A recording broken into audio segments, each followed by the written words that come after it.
What's your name? My name's Joseph Allen. Tell us about yourself. I go to school out in Phoenix, Arizona. Yeah. Do they also go to school in Phoenix, I think Arizona? they go to my same school. Yeah. Okay. Yeah. And how old are you? I'm 21. What are you gonna do here for us tonight? I'm gonna perform a song I wrote for you guys. Oh, an original song? Yeah, an original song. Yes. Yeah. And why did you decide to enter the show this year? I see myself as being someone who can make a major impact in the world, and I just want to see how much of a footprint I can leave on Earth before I leave. I am so intrigued. Yeah, you gotta let us see it now. Good luck. Thank you. He's You think so this cute. is serious? I don't know. I don't know. Okay.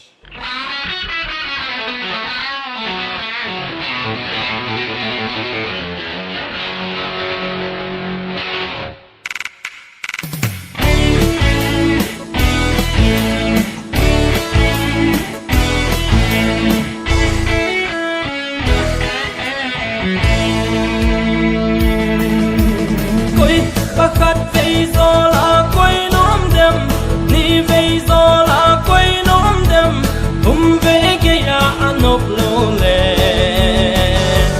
happy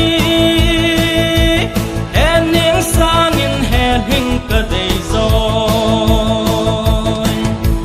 koi khatvei zo la koi nom dem na ni vei zo la koi nom dem ve ge ya anop lo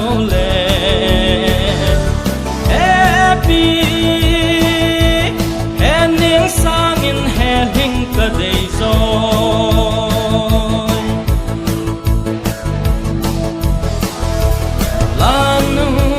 lanu mil bồi tê lanu nei milem ken pang kamil ko lanu mil bồi tê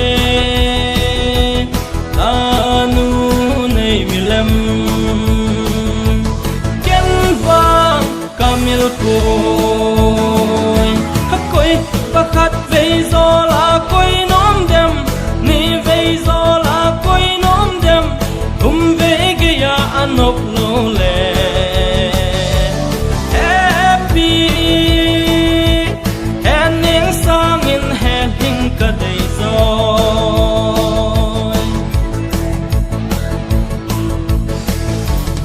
ending nang nakitia nang na nộp lâu lệ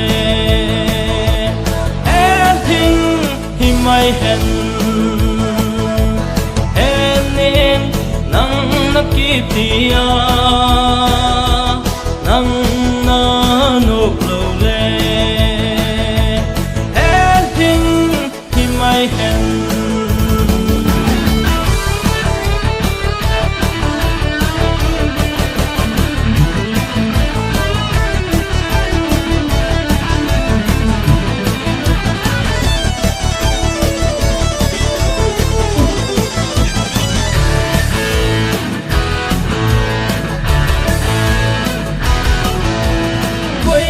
khatvei zo la koi nom dem ni vei zo la koi nom dem ve ge ya anop lo le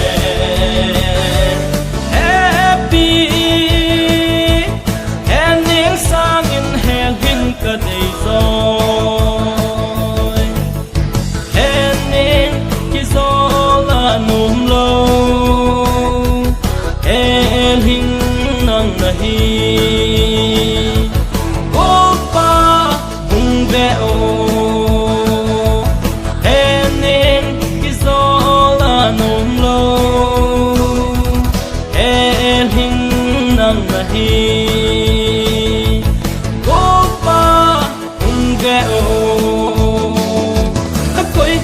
khatvei zo la koi nom dem ni vei zo la koi nom dem ve ge ya anop lo le happy ending sang in hell hing ka dei rồi